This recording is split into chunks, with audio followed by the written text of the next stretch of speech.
lagi ke channel YouTube aku, Estiko. Buat teman-teman yang baru nonton video aku, hai, salam kenal, aku Esti.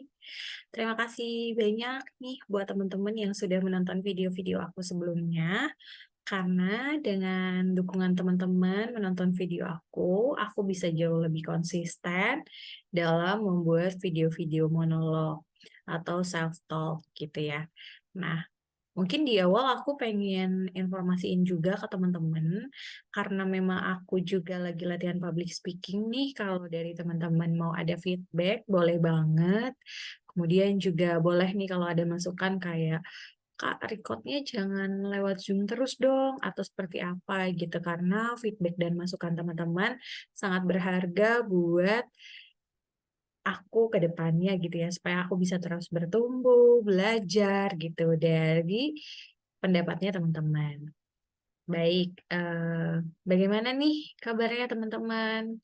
Semoga selalu sehat dimanapun berada, dan juga apa-apa yang sedang diusahakan saat ini bisa dimudahkan perjalanannya, sehingga lebih cepat prosesnya untuk mencapai tujuan teman-teman. Amin. Baik, hari ini aku mau bahas tentang perjalanan aku, sebenarnya lebih ke proses sih, proses aku, seleksi Indonesia Mengajar. Karena sebenarnya udah itu sekitar 6 tahun yang lalu berlalu, tapi cukup banyak juga dari teman-teman yang ketika tahu bahwa aku pengajar muda, kadang tanya ke aku, biasanya seleksinya seperti apa? Terus ada tips dan trik nggak? Sebenarnya tuh nggak ada tips khusus, cuman aku mau sharing aja sih pengalaman aku 6 tahun lalu, dan mungkin sudah berubah ya saat ini prosesnya gitu, dengan aku yang dulu, tapi mungkin kurang lebih sama, namun mungkin lebih komprehensif, susah banget mau ngomong itu ya dari tadi. Lebih komprehensif dari aku 6 tahun lalu, tapi ya hopefully juga balik lagi, video-video self talk ini atau monolog ini kan dibuat supaya bisa memberikan juga insight-insight menarik buat teman-teman gitu, dan memang kebanyakan obrolannya adalah tentang diri aku sendiri dan pengalaman-pengalaman, isu-isu menarik yang saat ini ada, tapi yang memang relate dari sisi aku atau aku pernah alamin. Sehingga apa yang aku ceritakan, ya berdasarkan pengalaman aku, dan semoga pengalaman aku ini bisa memberikan insight juga buat teman-teman gitu ya. Nah, di 2015 aku memutuskan untuk mendaftar IM.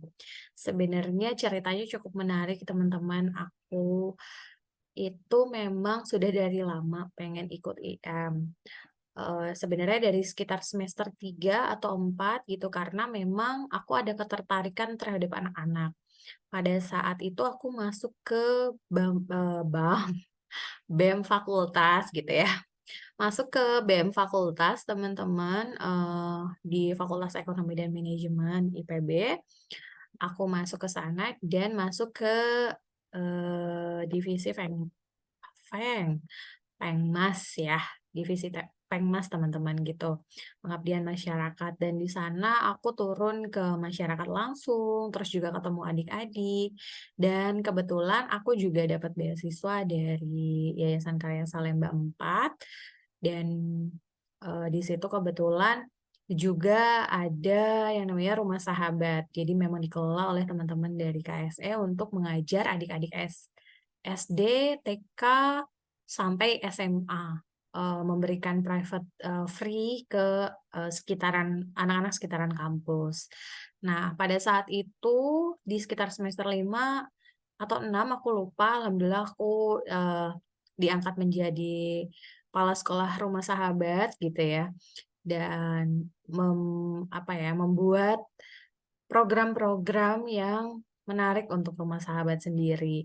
Senang banget dapat kesempatan itu, bisa main-main terus sama adik-adik, belajar bareng. Nah, suatu ketika juga ada senior aku yang kebetulan sudah lebih dulu ikut Indonesia Mengajar, atau pengajar muda, waktu itu, senior aku penempatannya di Papua, di Fak-Fak.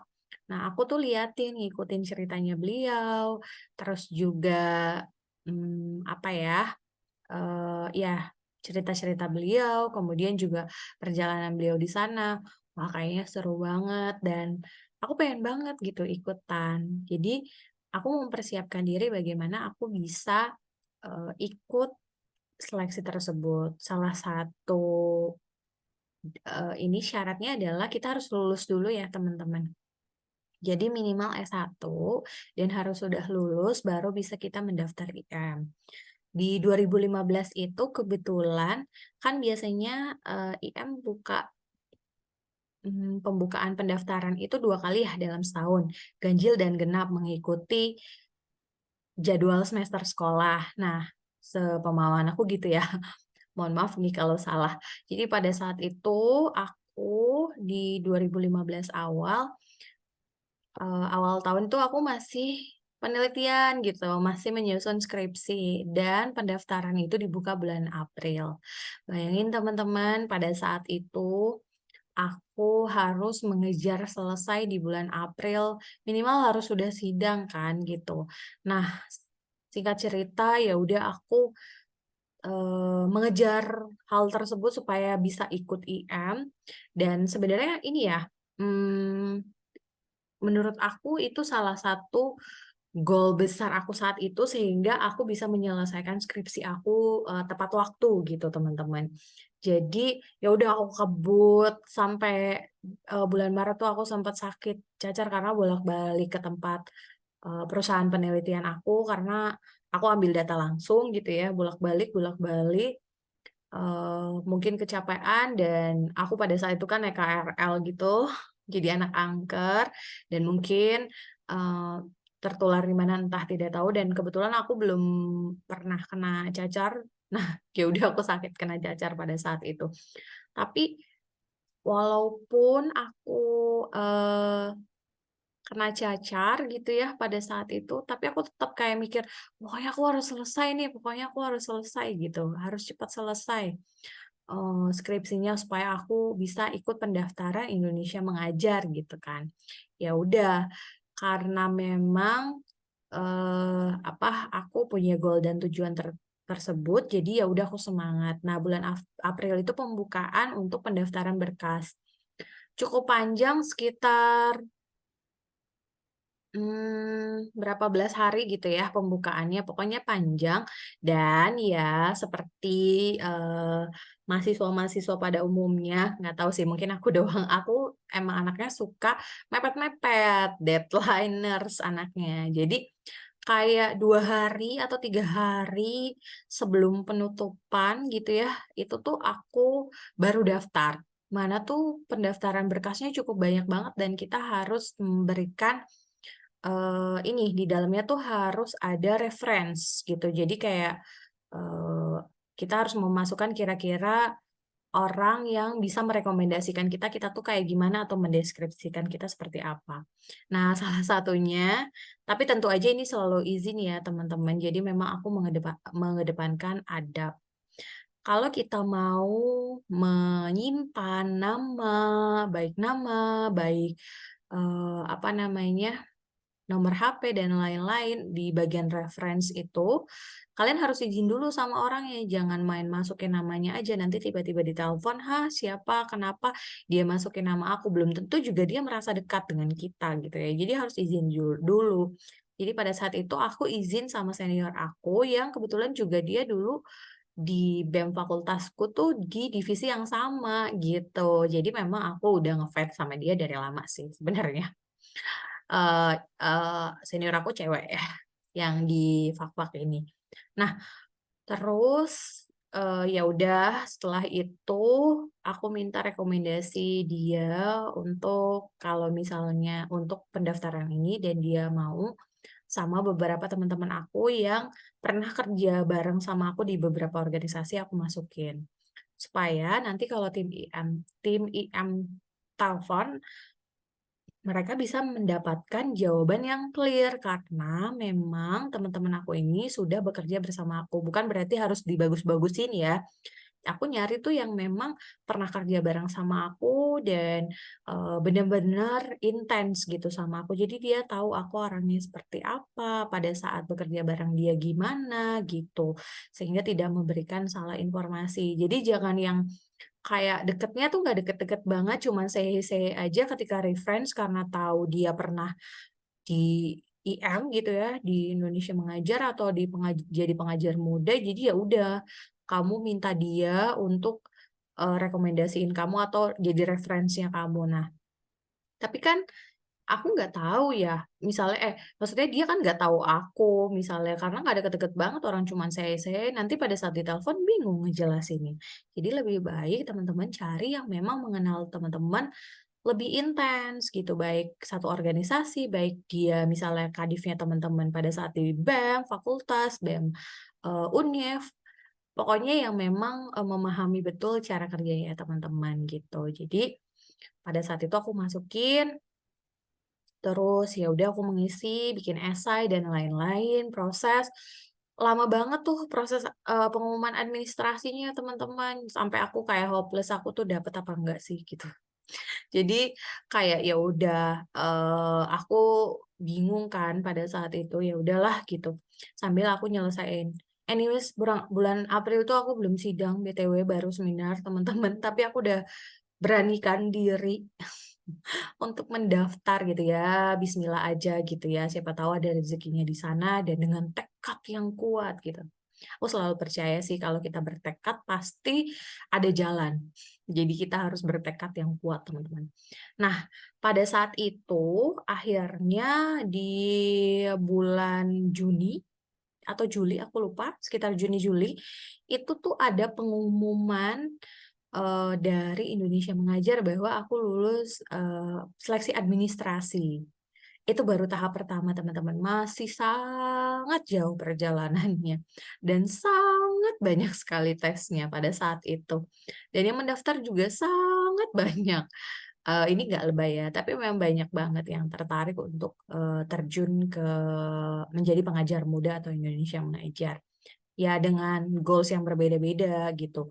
Kalau aku kayaknya tidak ada goals after ikut Indonesia Mengajarnya sih, tapi aku lebih kayak emang aku seneng anak-anak, terus aku juga suka explore, aku suka ketemu masyarakat. Jadi, udah aku pengen nyobain tinggal di apa, kabupaten atau misalnya di daerah yang memang cukup remote gitu ya selama 1 tahun. Pengen merasakan pengalaman yang berbeda aja pada saat itu. Nah, setelah aku dapat informasi untuk direct assessment, jadi dulu itu namanya direct assessment, kalau sekarang aku nggak tahu ya, belum terupdate lagi namanya apa. Jadi direct assessment, pada saat itu, di situ terinformasikan minimal aku, harus membawa ijazah, kalau tidak salah, salah satunya dokumennya, aku lupa. Nah, aku tuh belum sidang saat itu teman-teman, jadi habis seminar tuh revisinya banyak banget untuk sampai ke sidang, aku belum sidang, terus aku bingung banget.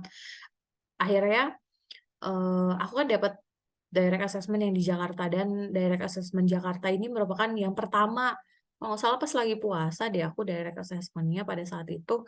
Nah, yang pertama habis itu kan, mmm, masih ada jadwal-jadwal lain nih di daerah lain. Nah, aku tuh mikir kayak, "Oh mungkin kalau Juli atau Agustus aku udah sidang kali ya, paling enggak udah ada surat, kelulusan gitu buat aku, atau surat keterangan bahwa aku sudah lulus dari sidang, tinggal menunggu wisuda." Karena kan kalau aku dapat ijazahnya pas wisuda teman-teman gitu, paling enggak ada surat keterangan lulusnya itu sih, untuk kita lapirin. Ya udah aku nego lah gitu sama orang IM-nya, adminnya gitu kan. Jadi kayak, "Iya, Mbak, boleh nggak aku ikut direct assessment-nya yang di Jogja?" Pada saat itu aku milih Jogja karena yang paling ujung banget kalau tidak salah jadwalnya, paling terakhir, gitu. Dan sebenarnya juga lebih deket kan dari Jakarta, gitu. Nah, karena ya aku jelasin, apa namanya, aku lagi persiapan sidang, padahal sebenarnya aku juga belum ada informasi ACC untuk sidang teman-teman gitu. Jadi aku sangat ketar-ketir sekali. Terus aku bilang, "Iya, boleh nggak, memungkinkan nggak untuk tukar?" Gitu, supaya pada saat, di sana aku sudah mendapatkan surat keterangan lulus atau sidang, paling tidak sudah sidang gitu ya. Nah, ternyata nggak bisa gitu, nggak bisa dirubah jadwalnya, tapi katanya nggak apa-apa kalau, aku udah sidang gitu, pas aku direct assessment, kalau misalnya belum bawa surat keterangan sidang itu bisa menyusul nanti pada saat memang aku lolos, tahap berikutnya setelah direct assessment gitu. Ya udah akhirnya aku cukup lega tapi kayak, aku harus udah sidang gitu kan. Masa aku bohong kalau aku sidang, kan nggak mungkin. Nah, aku tuh kalau nggak salah dapat jadwalnya, aku lupa tanggalnya. Pokoknya aku dapat misalnya hari Kamis nih ya teman-teman. Nah, aku udah dapat jadwalnya hari Kamis, itu tuh sekitar minggu depan gitu kan. Terus ya udah aku bismillah aja, semoga aku bisa segera sidang juga dan tahu nggak teman-teman, 2 hari aku lupa kayaknya H-1 sih, H-1. H-1 direct assessment aku sidang teman-teman. Tapi aku lupa banget H-1 atau H-2, pokoknya berdekatan banget. Dosen aku langsung bilang kayak, "Minggu depan kamu sidang ya tanggal ini." Terus aku mikir kayak, "Wah, alhamdulillah banget, aku happy banget teman-teman." Kayak, ya memang udah jalannya. Makanya aku bilang, segala sesuatunya itu kita harus bertekad teman-teman. Karena kalau bertekad semua jalannya mulus gitu ya. Nah, kalau tidak salah tuh H-2 gitu. Nah, akhirnya aku tuh dapat sidang, habis itu aku langsung lanjut direct assessment. Bayangin kalau aku belum sidang, masa aku bohong, kan nggak mungkin ya. Jadi alhamdulillah aku bisa bilang kayak, "Aku udah sidang, tapi memang suratnya belum keluar," dan lain-lain, dan itu boleh disusulkan. Nah, pas di direct assessment ini tesnya banyak banget. Aku nggak tahu ya sekarang masih sama atau enggak tesnya. Jadi waktu direct assessment aku tuh, interviewnya sampai 2 kali. Jadi dengan 2 orang yang berbeda, interview pertama, interview kedua, terus FGD, habis itu aku, eee, ini juga, apa namanya, tes mengajar, kemudian, eee, ada tes psikologinya deh kalau nggak salah, aku lupa. Nah, pokoknya lumayan banyak dan itu kondisinya pada saat itu aku lagi puasa juga gitu ya. Tapi ya itu tadi karena tekad aku kuat jadi aku tidak runtuh. Cuman pas sampai sana aku ciut, ciutnya kenapa teman-teman? Nah, pas aku tanya-tanya samping kanan kiri aku yang ikut direct assessment di hari yang sama dengan aku, itu tuh orang-orang hebat semua. Ada yang satu udah coba 2 sampai 3 kali gagal, ini tuh percobaan keempatnya, ada yang udah 2 kali, ada yang dia udah kerja di salah satu perusahaan BUMN, tapi dia ikutan, ada yang udah kerja di, perbankan dan lain-lain. Pokoknya banyak banget yang udah kerja, yang fresh grad tuh kayaknya bisa dihitung jari, salah satunya aku. Si anak cilik, fresh grad langsung ikut Indonesia Mengajar gitu ya. Sok-sok berani gitu. Jadi terus ada juga yang emang dia udah punya movement yang bagus-bagus teman-teman. Pas aku tanya-tanya, "Wah, ini mah kayaknya udah nggak usah ikut IM juga udah bisa jalan sendiri," gitu kan. Maksudnya karena movement yang dia buat bagus banget. Sedangkan aku apa gitu. Ya ampun, anak cilik ini belum banyak pengalamannya gitu teman-teman. Nah, habis interview, terus tes mengajarnya juga ini, kita benar-benar dites, cara ngajar kita, ditambah ada role play. Nah, role play-nya itu, ada satu peserta yang jadi, eee, an s pesertanya kan nanti jadi anak-anak semua nih.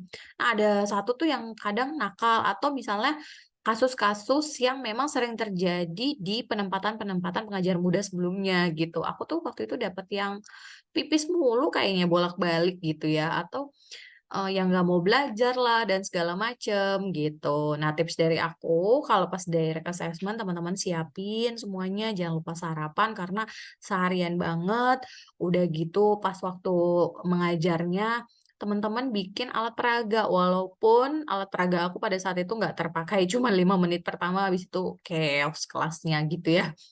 Nah, paling enggak teman-teman memberikan kesan bahwa teman-teman memang punya effort yang lebih untuk mengikuti seleksi tersebut, gitu. Jadi memang harus, ditunjukkan dengan sungguh-sungguh ya, teman-teman. Nah, habis itu, ya udah cukup chaos dan segala macam, cuman kan, IM mau melihat ya manajemen emosi kita seperti apa pada saat menghadapi anak-anak, karena mungkin itu sangat mungkin terjadi sih teman-teman case-nya, dan ternyata pas di lapangan aku udah lolos jadi IM dan penempatan di Natuna, emang kejadian gitu. Yang di role play itu, gitu. Terus kemudian FGD. Nah, pada saat proses FGD aku kebetulan dapatnya yang udah senior-senior level semua nih, orang-orang yang sudah bekerja, kemudian juga ya pokoknya aku jiper banget deh teman-teman, soalnya tuh udah pada, high profiles high high, udah pada bagus-bagus profilingnya gitu. Aku mah anak kicik sendiri, kayaknya fresh grade di FGD saat itu cuman aku deh, kayak gitu. Terus ya udah, FGD, nah pada saat FGD saran aku teman-teman jangan ini, jangan jangan pasif, teman-teman juga harus memberikan, peran, feedback, gitu. Nah, ya kalau misalnya teman-teman berani, teman-teman ambil peran sebagai leaders, tapi pada saat itu aku tuh sangat ciut, cemen, masih cemen anak fresh grade gitu ya. Jadi aku nggak berani mengajukan sebagai, inilah leaders untuk memimpin FGD tersebut. Jadi aku cuma memberikan feedback-feedback, memberikan masukan, memberikan pendapat dari apa yang disampaikan sama teman-teman gitu. Nah, teman-teman tuh kalau pas FGD jangan pasif, tapi juga jangan terlalu menguasai, maksudnya tidak memberikan kesempatan orang lain untuk berpendapat gitu. Jadi teman-teman harus main cantik gitu ya. Nah, udah interviewnya 2 kali, pada saat interview juga teman-teman kalau bisa, ini, memberikan informasi yang sejujur-jujurnya berdasarkan pengalamannya teman-teman, kasih contoh role-nya teman-teman seperti apa. Misalkan ditanya kayak, "Kamu pernah nggak, mmm" memimpin suatu tim. Nah, kalau pernah, kamu ceritain kamu mimpinnya di organisasi mana gitu ya, menggunakan metode STAR gitu. Jadi, sampein, "Ya, aku pernah di organisasi A, B, C, D." Jadi memang benar-benar lengkap, nama organisasinya apa, role kamu apa, terus challenge-nya seperti apa, cara kamu solve-nya bagaimana, itu juga harus disampaikan dengan baik. Dari aku tipsnya itu. Nah, kemudian, jujur sih yang terpenting teman-teman. Jadi kalau bisa jangan bohong-bohong ya. Nah, udah direct assessment selesai, itu juga cukup lama tuh orang-orang udah ada, jadi kan kita ada grup nih, grup bersama dengan, bukan tim, dengan teman-teman yang direct assessment di hari itu. Jadi emang kita pada saat dibagikan nama-nama itu, kita tuh langsung inisiatif gitu loh untuk kayak bikin WhatsApp, nanti ketemu ketemu ketemu bareng," gitu ya. Ini ya, networking-nya sangat cepat gitu anak-anak IM nih. Tuh ya, aku yang anak kicik ya ikut-ikut aja, terus nimbrung-nimbrung di grup kayak gimana segala macam. Nah, teman-teman yang lain tuh udah banyak yang dapat pengumuman, enggak sih, pas hari aku tuh udah ada satu orang yang dapat pengumuman bahwa dia lulus. Nah, teman-teman yang lain masih pending, ada yang dapat nggak lolos. Nah, aku tuh nggak dapat informasi apa-apa tuh sampai bulan Agustus kalau nggak salah. Nah, ya udah sambil nunggu keputusan itu karena aku udah lulus sidang, udah persiapan untuk wisuda. Wisuda aku tuh Oktober kalau tidak salah. Jadi aku udah persiapan wisuda, tapi aku tuh mikir kayak aku nunggu pengumuman IM dulu nih lolos apa enggak, baru aku cari kerja yang memang settle gitu ya, maksudnya bukan settle, maksudnya memang cari kerja yang beneran, emang ada yang bohongan. Maksudnya yang, untuk full time gitu ya. Jadi ya udah sambil nunggu pengumuman IM, aku, ikut projekan-projekan kampus. Jadi waktu itu ikut pendampingan petani gitu, kebetulan deket rumah, jadi ya udah aku ikutan. Nah, itu kurang lebih 2 bulan, aku masih nunggu pengumuman pengumuman untuk pengajar muda ini. Nah, belum ada informasi lagi sih terkait hal tersebut gitu. Nah pada Agustus akhirnya aku diinformasikan, oh iya, sempat ada email bahwa aku tuh kayak mungkin masuk waiting list gitu ya, jadi masih menunggu konfirmasi pengumuman. Nah, di September diinformasiin kalau aku lolos, teman-teman, gitu. Nah, masuk ke tahap berikutnya adalah medical check up.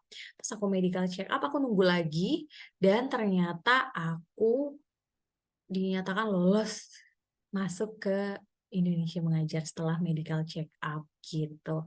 Jadi step terakhirnya itu adalah medical check up ya teman-teman. Nah, habis itu lolos terakhir, alhamdulillah banget. Terus Oktober aku harus udah masuk pelatihan selama 2 bulan intensif. Nah, karena nggak boleh kemana-mana, alhamdulillahnya itu pelatihan aku itu setelah wisuda. Jadi aku ikut wisuda dulu. Soalnya banyak teman-teman yang katanya nggak bisa ikut wisuda karena pengalaman kakak-kakak senior IM-ku gitu ya, karena udah masuk pelatihan intensifnya IM, karena nggak boleh keluar gitu ya teman-teman. Paling dikasih waktu juga, Sabtu Minggu itu juga ada waktunya gitu. Jadi nggak bisa, agak susah gitu buat izin karena memang padat banget mungkin ya pelatihannya. Eee, ya menurut aku sih nggak ya padat gitu ya dari pagi sampai malam, soalnya sampai jam 9 malam, terus tidur, besoknya pagi kita lari pagi dan lain-lain gitu. Nanti aku ceritain detail deh lagi gitu ya di video berikutnya. Udah deh aku, alhamdulillah lolos, projekan yang aku kerjain juga kelar, udah, ya udah aku join ke IM. Itu sih teman-teman yang bisa aku ceritain tentang pengalaman aku ikut seleksi di IM. Nah, nanti aku akan bikin video selanjutnya terkait proses kelas intensifnya IM, maksudnya itu ya tadi pendampingannya dan cerita-cerita lain sih. Oke, terima kasih banyak teman-teman, sampai jumpa di video-video aku selanjutnya. Bye-bye, terima kasih.